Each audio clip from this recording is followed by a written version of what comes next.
Muy buenas noches, estimados estudiantes. Nos encontramos dentro de la segunda sesión sincrónica de nuestra guía de aprendizaje denominada Legislación Familia, en donde vamos a empezar de antemano a abordar el día de hoy los fundamentos constitucionales eh, que regulan todo lo concerniente a los derechos de los niños, niñas y adolescentes. Perdón, legislación familia. Esta mañana di legislación infancia y adolescencia. eh, a los derechos de la familia, ¿sí? Derecho familiar. Entonces, muchachos, primero que todo hay que empezar a entender cuál es la importancia de los fundamentos de la norma constitucional, ¿sí? En este caso de la constitución política, pero también de algunos eh, instrumentos internacionales que de alguna manera podrían llegar a dar garantías importantes a los derechos de la familia como institución jurídica. ¿Sí? Eh, Recuérdenme, por favor, si ayer dimos un concepto de familia. Creo que no, ¿cierto? Ayer no tuvimos clase. Perdón, antes de ayer. Claro que sí, hablamos de que la familia es el núcleo de la sociedad, ¿cierto? Muy bien. Entonces, vamos ya entendiendo que la familia es una institución jurídica, ¿sí?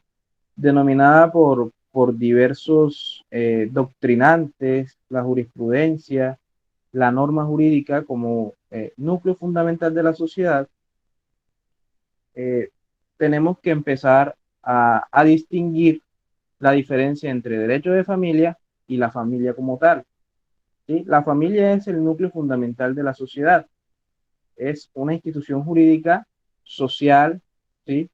Eh, que de alguna manera es el impulso o es la base importante o la base fundamental para el establecimiento de principios y valores de las personas que en algún día van a llegar a hacer un aporte a la sociedad. Por eso entonces se hace importante de alguna manera que el Estado, a través de sus instituciones, de sus entidades, a través de la norma jurídica del legislador, pues garantice el cumplimiento de esas garantías, ¿sí?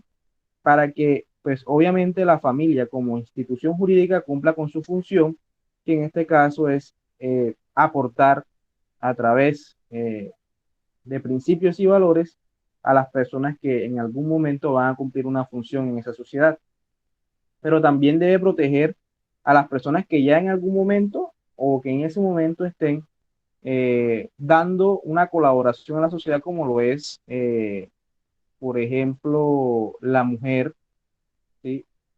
Sobre todo en aspectos importantes como lo es la madre cabeza de familia, ¿sí? También proteger a algunas personas que se consideren sujetos de especial protección constitucional, como lo son los niños, como lo es la mujer embarazada, como lo es la madre cabeza de familia, y también, muchachos, al padre cabeza de familia, que eso se hizo extensivo, ese derecho se hizo extensivo al padre cabeza de familia. Muchachos, ¿me están escuchando, sí? Sí, profe. Sí, profe. Bueno, entonces eh, vamos a concentrarnos en el estudio, ya sabiendo el concepto de derecho de familia y el concepto de familia, institución jurídica, económica, social, ¿sí? Que de alguna manera hace un aporte a través de principios y valores a la sociedad, el núcleo fundamental de la sociedad, y que además de eso está compuesta por personas que en algún momento tienen un vínculo familiar, ¿sí? Un vínculo consanguíneo o un vínculo pues, del parentesco. Bien, y derecho de familia vendría siendo entonces ese conjunto de normas, ¿sí?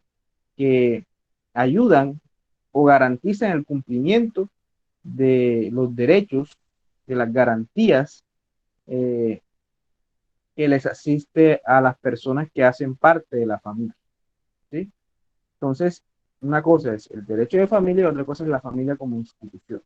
El derecho de familia se crea para proteger a la institución jurídica de la familia, derecho familiar. Bien, entonces nos tenemos que hacer una pregunta. ¿Cuál es la importancia eh, de, de la Constitución y cuál es la importancia de las normas internacionales? Eh, ¿Qué importancia tienen esas normas aquí en el ordenamiento jurídico colombiano, muchachos? ¿Quién me dice? A ver,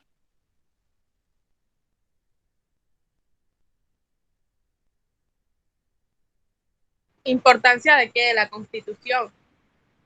sí, claro, de la Constitución y de las normas internacionales. Bueno, aquí dice, en algo que investigué, dice, la Constitución declara los organización del Estado.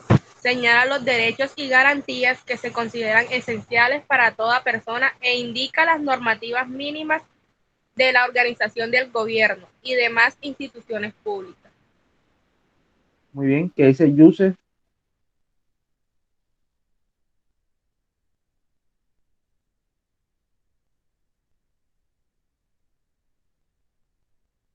Yusef,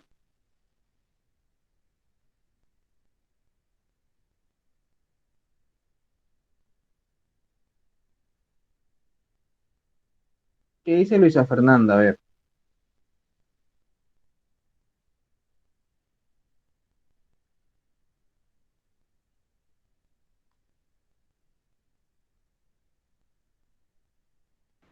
Aquí algo más dice que es la ley suprema de los colombianos. Como ley de leyes establece los derechos y deberes de los ciudadanos y define la organización del Estado. bien, hay que estar en disposición para la clase, ¿sí?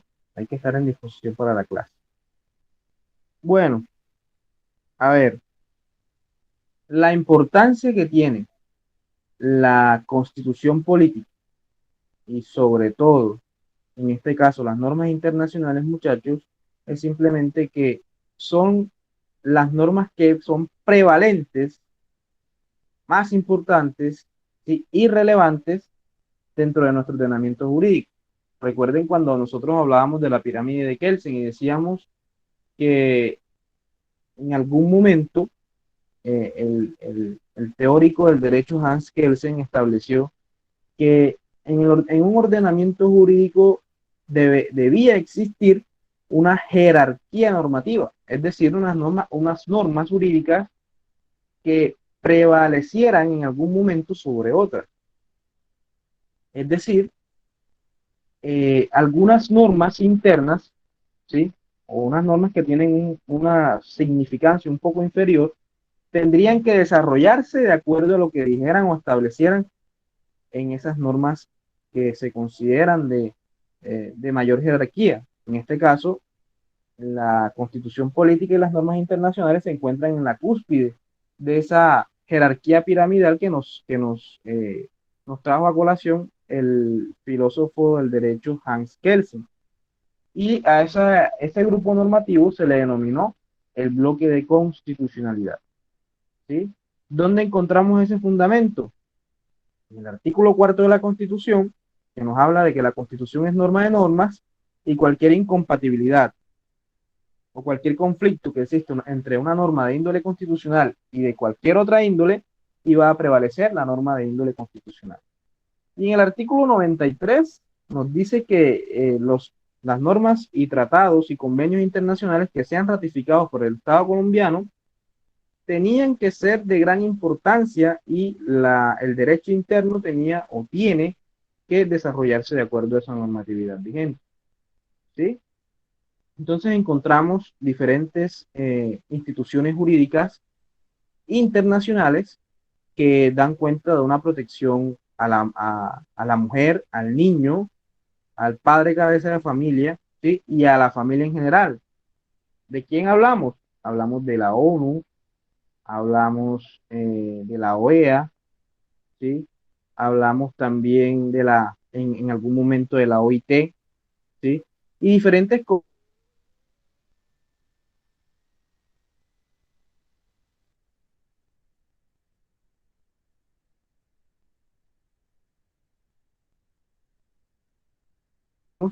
¿sí? Y convenciones que dan protección a la institución de la familia y a sus integrantes. Las mujeres y los niños no entrarían en ese conflicto, ¿sí? Y se protegería a la población civil que fuera mujer y niño, ¿sí? Entonces, en ese caso, hay algunas circunstancias en donde se protege a la familia como institución jurídica de forma internacional. Pero vamos a concentrarnos, muchachos, en lo que es eh, la legislación interior en cuanto a la constitución política. ¿Sí? Entonces vamos a empezar a estudiar los fundamentos constitucionales del derecho familiar o el derecho de familia. ¿Sí? Entonces para ello, muchachos, voy a empezar a compartir unas diapositivas para hacer más didáctica la clase.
Muchachos, ¿logran ver las diapositivas? Me Yo no, avisan si logran verlas, por favor. aparece Ah, cargando. ya van a compartir. Ya van a compartir. ¿Listo? Ahora sí se ve. Listo.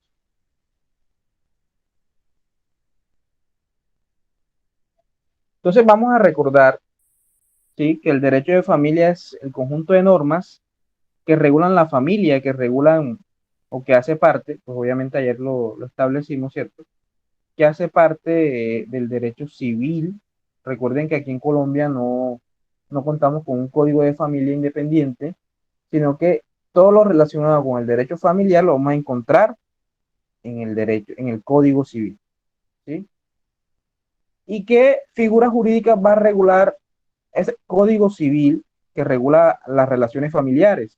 Por ejemplo, la filiación, el matrimonio, la protección del grupo familiar y las personas que la componen, ¿sí?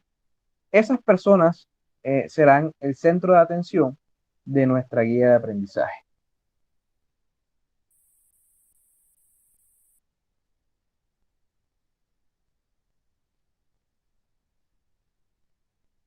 Entonces, reiteramos conjunto de reglas de derecho, ¿sí? De orden personal y patrimonial, cuyo objeto exclusivo, principal, accesorio e indirecto es presidir la organización, vida y disolución de la familia. ¿Por qué patrimonial, muchachos? Y esto es importante que ustedes lo comprendan desde ya. Desde el momento en el cual usted decide unirse con una persona, usted va a empezar a conformar una universalidad de bienes. ¿Y eso qué quiere decir? Que usted está conformando un patrimonio conjunto con una persona con la cual usted se unió eh, bajo los parámetros o del matrimonio o de la unión marital de ellos, ¿sí?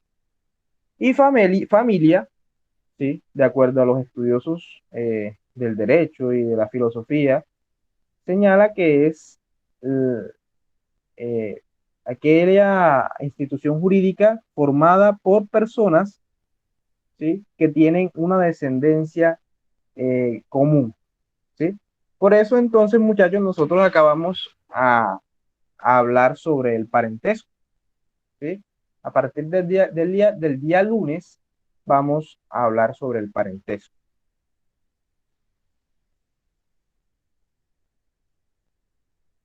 Ya habíamos establecido, ¿sí?, que el derecho de familia regula todas las instituciones en cuanto a personas que tienen un vínculo común.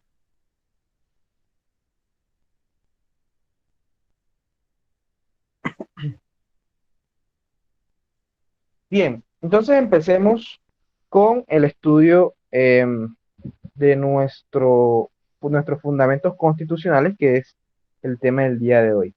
Por favor, ¿quién me colabora con la lectura del artículo 5º de la Constitución Política? Quien tenga la Constitución a la mano puede hacerle lectura a la Constitución. Artículo 5º. El Estado reconoce sin discriminación alguna la Del artículo primacía de los 5º. derechos inalienables de la persona y ampara a la familia como institución básica de la sociedad. Muy bien, entonces tenemos que la familia, sí, es, como lo habíamos manifestado, el núcleo fundamental de la sociedad y por ende, muchachos, es el Estado a través de sus instituciones, ¿sí? Y es por ello entonces que se crean las instituciones y entidades que protegen a la familia, ¿sí?, y a sus integrantes: comisaría de familia, defensoría de familia, ¿sí?, y por supuesto el ICBF. Obviamente las demás instituciones, como por ejemplo el legislador, ¿sí?, la rama judicial del poder público y por supuesto el ejecutivo, también tienen que eh, llevar a cabo funciones para de manera conjunta poder proteger los derechos del núcleo fundamental de la sociedad. ¿Sí? Establecemos que son derechos inalienables. Ese artículo nos arroja ese concepto jurídico, es decir, usted no puede negociar los derechos de familia, ¿sí? Los derechos que usted tiene como integrante de la familia son derechos inalienables, usted no puede negociar con ellos, ni se los pueden tampoco arrebatar, ¿sí? Entonces, ese artículo, muchachos, si recordamos la clasificación cuando desarrollamos la cátedra de Derecho Constitucional, recordemos que ese artículo 5º se encuentra dentro de los principios y garantías fundamentales de nuestra Constitución Política. Por ello, entonces, la importancia de ese artículo 5º. Así que ténganlo muy en cuenta.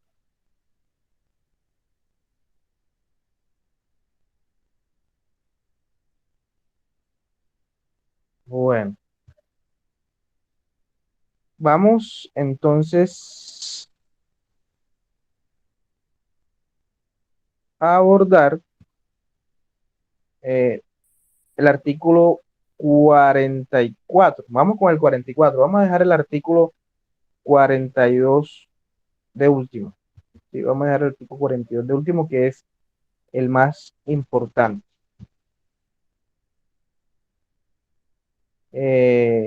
María Paz, por favor. Artículo 44. Son derechos fundamentales de los niños: la vida, la integridad física, la salud y la seguridad social, la alimentación equilibrada, su nombre y nacionalidad, tener una familia y no ser separados de ella, el cuidado y amor, la educación y la cultura, la recreación y la libre expresión de su opinión. Serán protegidos contra toda forma de abandono, violencia física o moral, secuestro, venta, abuso sexual, explotación laboral o económica y trabajos riesgosos. Gozarán también de los demás derechos consagrados en la Constitución, en las leyes y en los tratados internacionales ratificados por Colombia. La familia, la sociedad y el Estado tienen la obligación de asistir y proteger al niño para garantizar su desarrollo armónico e integral y el ejercicio pleno de sus derechos. Cualquier persona puede exigir de la autoridad competente su cumplimiento y la sanción de los infractores. Los derechos de los niños prevalecen sobre los derechos de los demás. Muy bien. Nosotros no podemos dejar de lado, muchachos, el desarrollo de diferentes artículos que tocan algunos integrantes de la familia. En este caso, obviamente, los niños. Y ustedes tienen que tener mucha claridad sobre eso porque ustedes ya hablaron y vieron la cátedra de legislación en infancia y adolescencia, ¿sí? Y vemos entonces,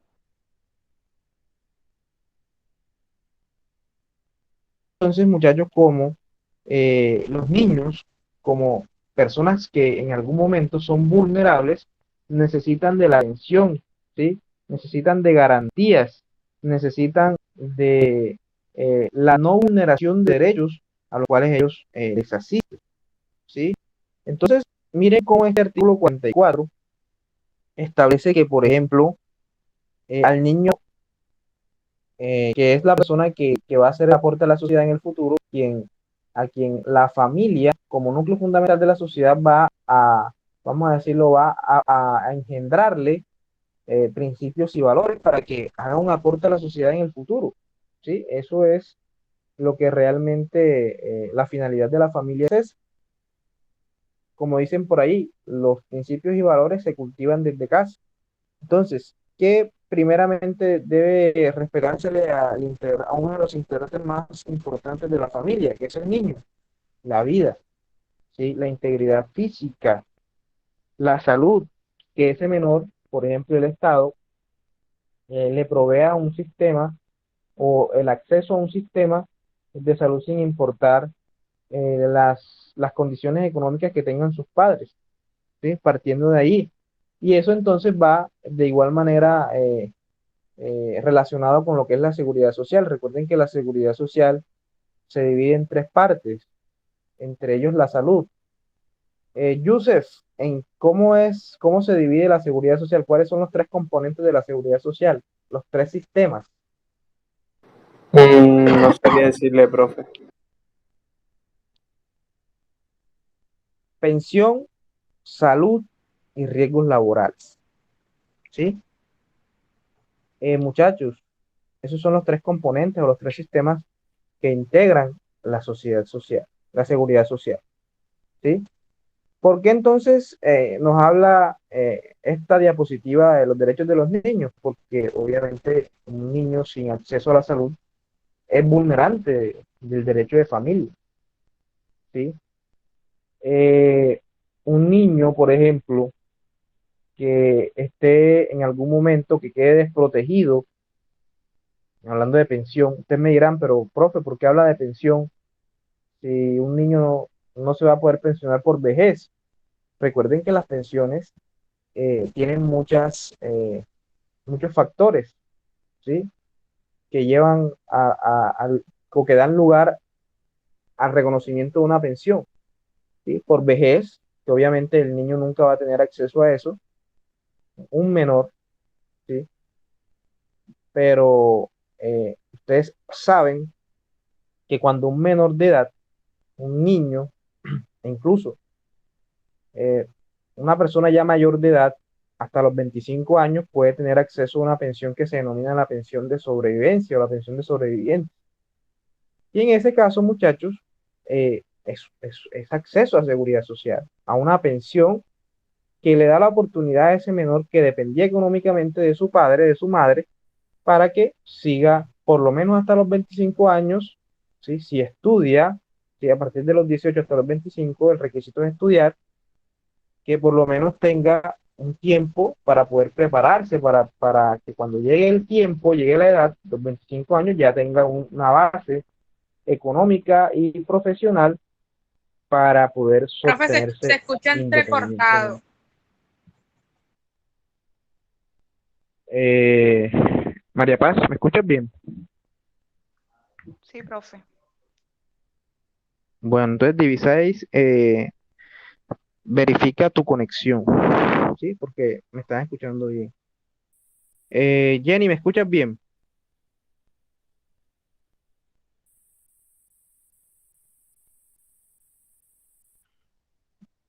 Vamos a verificar asistencia. Jenny, ¿qué pasa con tu micrófono? Bueno, bueno, muchachos, entonces, y ustedes me dirán, profe, pero ¿y por qué habla usted de riesgos laborales? Si el riesgo laboral solamente se da a personas que trabajan y los niños no pueden trabajar teniendo en cuenta nuestra normatividad laboral. ¿Quién tiene algo que decir al respecto?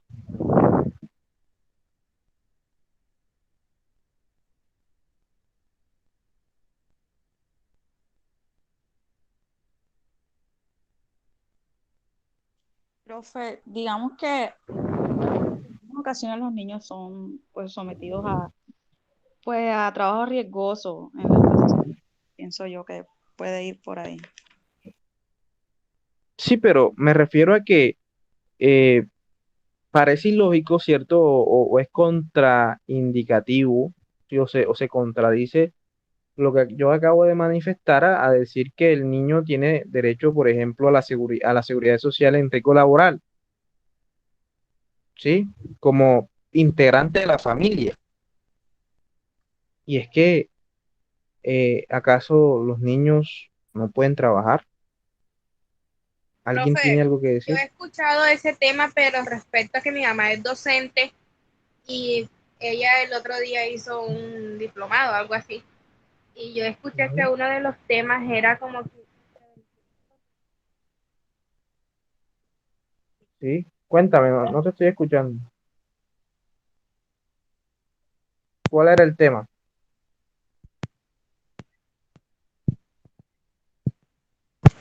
y ella hace un tiempo, ella hizo un diplomado.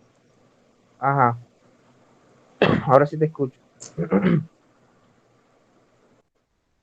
¿Me escuchan? Ahora sí te escucho, dale, sigue. Y yo escuché que ella en una de las clases, uno de sus temas era sobre la prevención de riesgos laborales en el aula de clases. Ujú. Y bueno, yo no le pregunté ni nada, pero yo me imagino que la prevención de riesgos laborales en el aula de clase tiene algo que ver con lo que usted está diciendo. No precisamente tienen que estar los niños trabajando como nosotros pensamos. Em, sí, pero no. Es muy interesante lo que estás diciendo, porque de igual manera el riesgo laboral puede ser, por ejemplo, para el docente, porque la persona que está trabajando ahí es el docente. Pero cuando yo me refiero, muchachos, a que el menor puede tener o ser sujeto de derecho en una relación laboral, es cierto. Luisa, tú estuviste conmigo en la clase de laboral. Los niños pueden trabajar.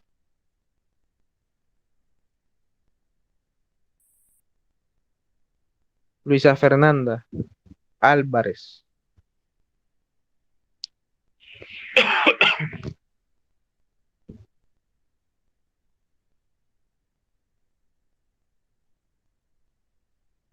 Rosángel, a ver, cuéntame, ¿qué piensas al respecto?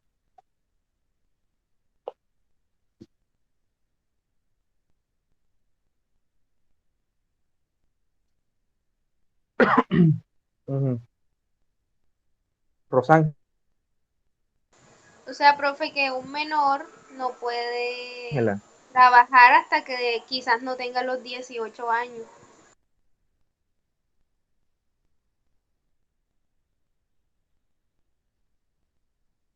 cuéntame, Luisa, a ver, levantaste la mano.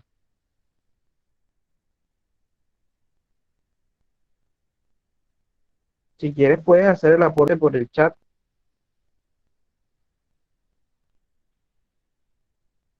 mientras de pronto Yusef resuelve la pregunta. A ver,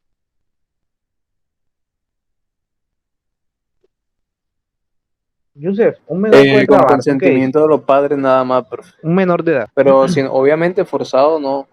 Y eso tiene que estar pues con consentimiento de los padres y pues obviamente una labor que no sea tan, ¿cómo se dice? Tan exigente, tan, o sea, que como que lo explote mucho. Por ejemplo, como, o sea, sería como que algo atroz colocar un menor a trabajar en una bodega de cargar cajas, ¿sí me entiendes? Entonces, pues, son como que labores, pero que no sean tan fuertes, ¿sí me entiendes? Y obviamente bajo consentimiento de los padres, de lo contrario no se puede. Tengo entendido. Bueno, eso es cierto, pero a medias, y lo que tú acabas de manifestar. Acaba de Luisa Fernanda Álvarez dar una respuesta muy correcta. pero solamente en la fecha, o perdón, en la edad en la cual pueden estudiar, perdón, trabajar los niños. Y es, primero, a partir de los 14 años los menores pueden trabajar, ¿sí? Pueden trabajar solamente con una solicitud hecha por sus padres, ojo, ¿sí? A partir de los 14 años, como acaba de decir Jenny, ¿sí? Y esa solicitud que hacen los padres va dirigida al Ministerio del Trabajo. Y el Ministerio del Trabajo, de acuerdo a la labor que se va a realizar, al contrato de trabajo que aporte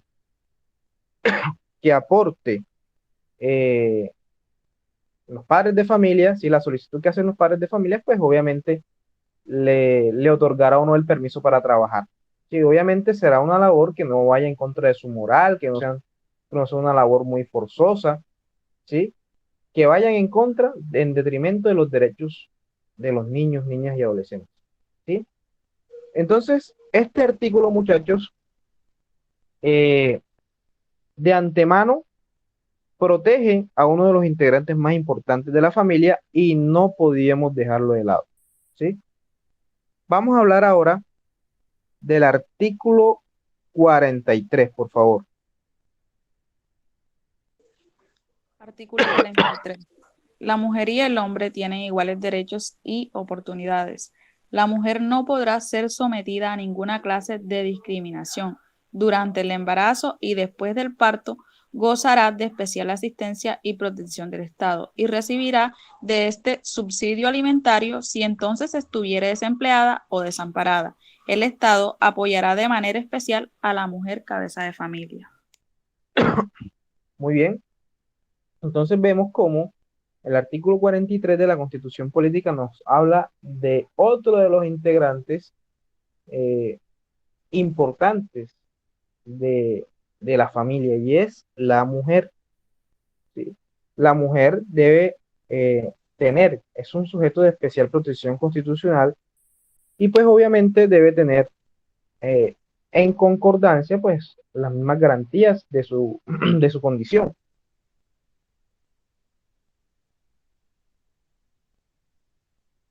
Entonces vemos, por ejemplo, que las mujeres embarazadas tienen un fuero de estabilidad laboral reforzada.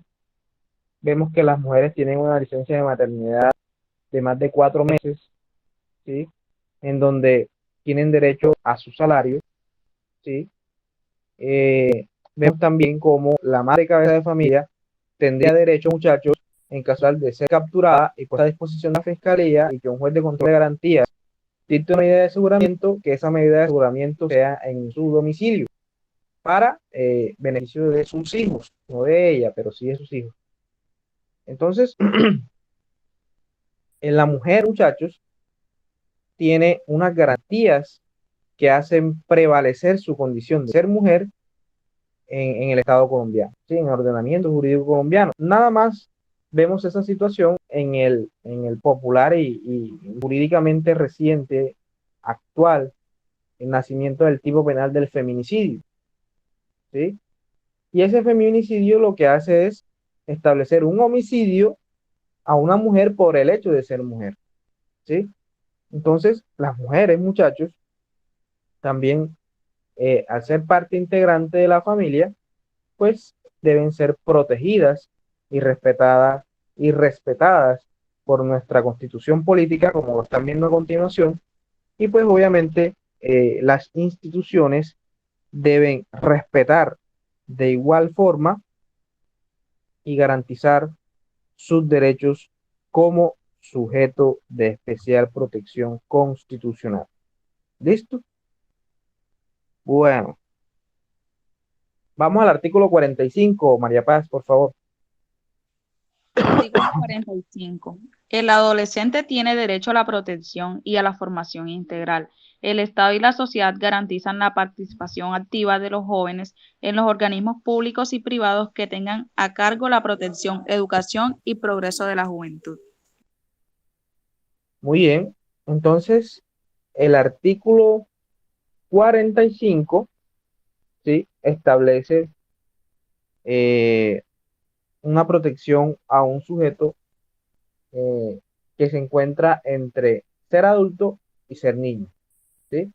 Y que enfrenta diversas circunstancias que son complejas para ellos, ¿sí? Y vemos, muchachos, por ejemplo, algo muy particular en cuanto a los adolescentes y es el sistema penal que los rige a ellos. Recuerden que la adolescencia va de los 12, ¿sí? De los 12 a los 18 años. Y en ese espacio de tiempo, muchachos, ellos estarán bajo la aplicación del sistema penal para adolescentes, ¿sí? Sistema o el procedimiento penal para adolescentes. Entonces los adolescentes también tienen su espacio en esta cátedra, en esta guía de legislación en familia, ¿sí? Y no podemos dejar de lado, muchachos, el artículo 46. Vamos, María Paz. Artículo 46. El Estado, la sociedad y la familia concurrirán para la protección y la asistencia de las personas de la tercera edad y promoverán su integración a la vida activa y comunitaria. El Estado les garantizará los servicios de la seguridad social integral y el subsidio alimentario en casos de indigencia. Muy bien. Entonces vemos cómo el artículo 46 protege a esa población que también es sujeto de especial protección constitucional. Las personas de la tercera edad tienen en algún momento que valerse de otras personas, ¿cierto? Y en ese caso, muchachos, las personas de la tercera edad también son parte de la familia y en algún momento fueron parte importante y trascendental en cuanto a, por ejemplo, el ingreso económico. Y tampoco entonces hay que olvidarse de ellos. No olvidarse de ellos y mandarlos, por ejemplo, para el asilo. Bueno,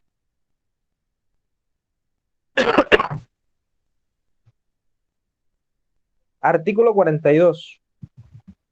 Vamos a leerlo minuciosamente, María Paz, y cuando yo te diga, cuando yo te interrumpa, haces un pare, por favor, para ir explicándolo minuciosamente. Ok, profe. Artículo 42. La familia es el núcleo fundamental de la sociedad. Se constituye por vínculos naturales o jurídicos, por la Muy decisión bien, libre muy de un bien, hombre y una mujer. muy bien, vamos a darlo a hacer. La familia es el núcleo fundamental de la sociedad, ¿sí? Ya eso lo tenemos ya bastante eh, trillado, por decirlo así, ¿sí? Y se conforma o es conformado por vínculos naturales o jurídicos.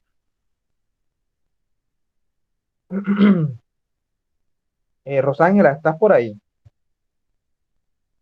Sí, profe. ¿Para ti qué es un vínculo natural? Aquellas personas que no contraen matrimonio y que deciden estar por propia voluntad. Mm, La unión marital, de hecho, también es un vínculo jurídico. Eso es a lo que se está refiriendo. Cuando hablamos de vínculos naturales, nos estamos refiriendo a vínculos biológicos. Y el ejemplo más claro de ello es el parentesco por consanguinidad, ¿sí? Es decir, personas que descienden unas de otras, que tienen una descendencia común y que tienen una, una relación consanguínea, ¿sí? Esos son vínculos naturales. Ahora, los vínculos jurídicos, pues obviamente son los que nacen de la norma jurídica, ¿sí? Como lo son, por ejemplo, el matrimonio. El matrimonio no es creado por la naturaleza, sino por la norma jurídica. Artículo 113 del Código Civil, ¿sí? El contrato solemne de matrimonio, en donde una persona se contrata con otra, ¿sí? O suscribe un contrato con otra con el fin de cumplir unas obligaciones, ayuda mutua, cohabitación, ¿sí? Fidelidad. Y entonces en ese punto, muchachos, pues obviamente son vínculos jurídicos. nacen de la norma jurídica. La unión marital, de hecho, igualmente, ¿sí? La adopción nacen de la norma jurídica. Y nos dice ese artículo, de igual manera, muchachos, que es conformado por vínculos jurídicos por la decisión libre o, como ustedes se dan cuenta, es un contrato y obviamente no debe haber vicios de consentimiento y por ende eh, creado por la voluntad de un hombre y una mujer. ¿Sí? Eso genera controversia porque ya la Corte Constitucional ha avalado a través de jurisprudencia el matrimonio o la unión por personas del mismo sexo. ¿Sí? Entonces, en ese caso genera controversia, juicios morales, pero ya eso queda en la posición de cada uno de ustedes, ¿sí? Pero eso sí, obviamente para el matrimonio católico, pues obviamente no será muy fácil que sea reconocido el matrimonio de las personas del mismo sexo. Imagínense si todavía es bastante complejo divorciarse en el matrimonio católico, ¿sí? Porque tienen que enviar una solicitud al Papa y el mismo Papa es el que te tiene que divorciar, porque es, según las teorías teológicas, la única persona en la tierra que tiene el poder para separar a una pareja que se ha unido ante Dios. Eso es derecho canónico, muchachos. Entonces, eso ya es controversial, muchachos, porque ya entonces civilmente, la norma civil, pues ha regulado a través de la Corte Constitucional, ¿sí? Amparado en el derecho a la igualdad que tienen las parejas del mismo sexo, de formar familia, ¿sí? De formar familia. Continuemos, María Paz. El Estado y la sociedad garantizan la protección integral de la familia. La ley podrá determinar el patrimonio familiar inalienable e inembargable. La honra, la dignidad y la intimidad de la familia son inviolables. Las relaciones familiares se basan en la igualdad de derechos y deberes de la pareja y en el respeto recíproco entre todos sus integrantes. Cualquier forma de violencia en la familia se considera destructiva de su armonía y unidad y será Muy bien, sancionada vamos, conforme la ley. vamos a explicar esa parte. ¿Sí? Vemos dos situaciones importantes. Primero, patrimonio de familia. ¿Sí? ¿Alguno de ustedes ha escuchado o ha visto esa figura jurídica en algún momento, el patrimonio de familia? Es como que la unión familiar, ¿no? No. Yo pienso que el patrimonio familiar son los bienes o cosas que se adquieren pues durante una unión de una pareja. Bueno, vamos por ahí, pero tampoco. ¿Sí? ¿Quién más?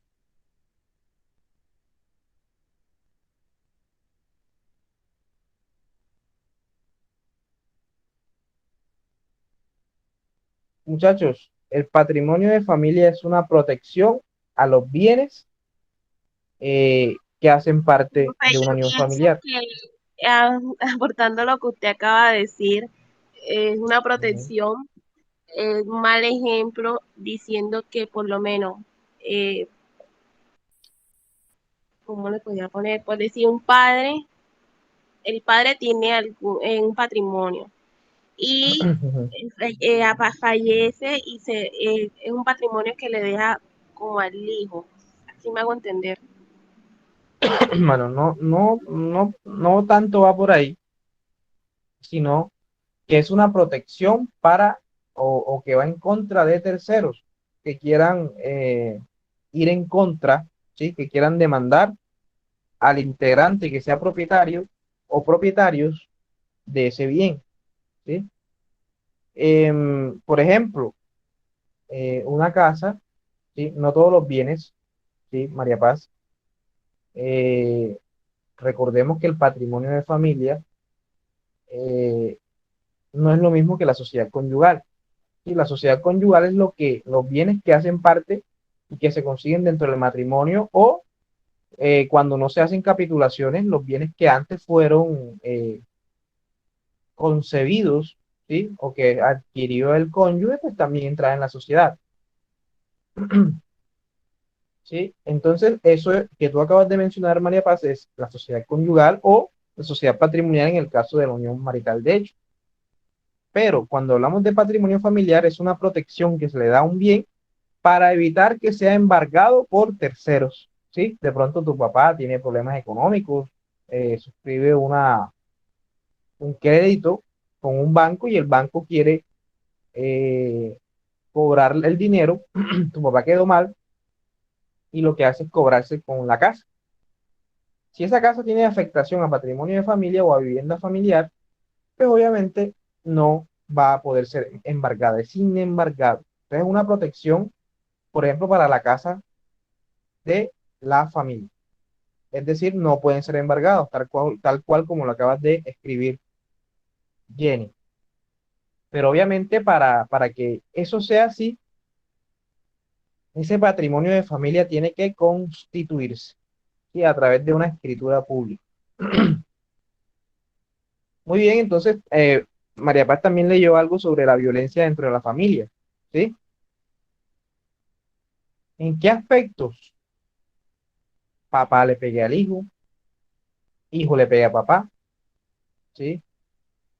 O a cualquier integrante de la familia? Será considerado violencia, ¿sí? Recordemos que la violencia no es solamente física, sino también psicológica. Hay que tenerlo muy en cuenta, muchachos. Y entonces el Estado colombiano, a través del legislador, le ha creado un tipo penal que se le denomina la violencia intrafamiliar. Si usted le pega al papá o el papá le pega a usted, usted podrá incurrir en un delito que se llama violencia intrafamiliar. ¿Sí? Continuemos, María Paz. Los hijos habidos en el matrimonio o fuera de él, adoptados o procreados naturalmente o con asistencia científica, tienen iguales derechos y deberes. La ley reglamentará la progenitura responsable. La pareja tiene derecho a decidir libre y responsablemente el número de sus hijos y deberá sostenerlos y educarlos mientras sean menores o impedidos. Las formas del matrimonio, la edad y capacidad para contraerlo, los deberes y derechos de los cónyuges, su separación y la disolución del vínculo se rigen por la ley civil. Los matrimonios religiosos tendrán efectos civiles en los términos que establezca la ley. Los efectos civiles de todo matrimonio cesarán por divorcio con arreglo a la ley civil. También tendrán efectos civiles las sentencias de nulidad de los matrimonios religiosos dictadas por las autoridades de la respectiva religión, en los términos que establezca la ley. La ley determinará lo relativo al estado civil de las personas y los consiguientes derechos y deberes. Muy bien. Entonces, los hijos habidos en el matrimonio o fuera de él son hijos legítimos, ¿sí? Ya esa figura jurídica de los hijos ilegítimos fue declarada inexequible, derogada, ¿sí? Y todos los hijos son legítimos. Lo único que sí existe aquí en Colombia es si eres hijo matrimonial o extramatrimonial. ¿Cómo así? Si estás dentro del matrimonio, dentro de un matrimonio serás hijo matrimonial. Y si estás por fuera, pues obviamente serás hijo extramatrimonial. Pero todos los hijos son legítimos, ¿sí? Todos los hijos, toda persona que compruebe parentesco, ¿sí? Filiación, tendrá derecho, por ejemplo, a la herencia, ¿sí?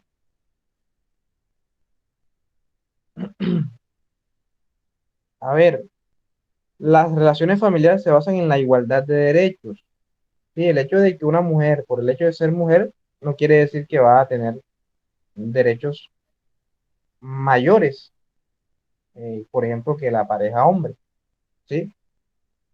Está claro entonces que, por ejemplo, si un padre tiene a su hijo y la madre trabaja y no responde por su hijo, ese padre puede demandar a esa madre para que responda por alimentos, ¿sí? Y de igual manera, el hombre que crea que está siendo objeto de violencia intrafamiliar que le pegue a la mujer, puede también denunciarla por violencia intrafamiliar.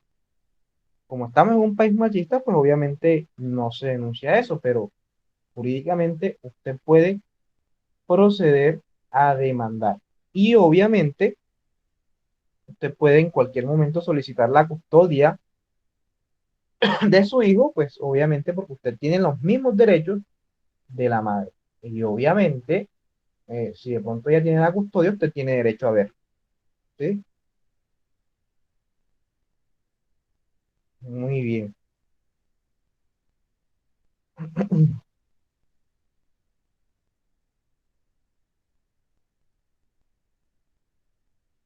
Bueno, obviamente nos hablan del matrimonio, nos hablan de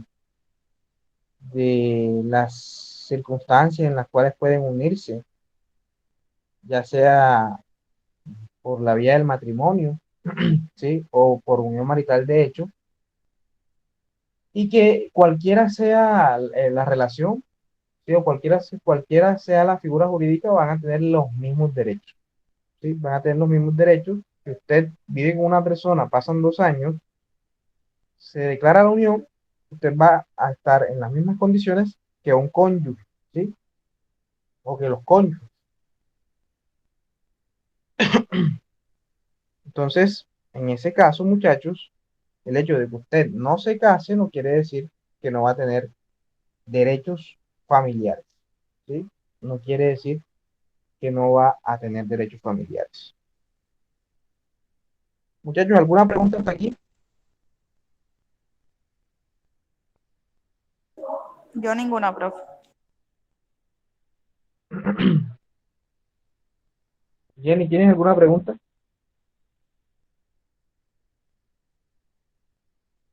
No, profe, todo claro hasta el momento. Muy bien.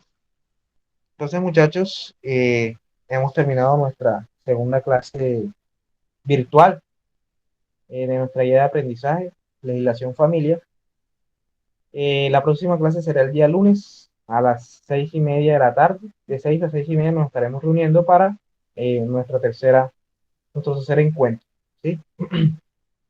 Recuerden lo que les dije.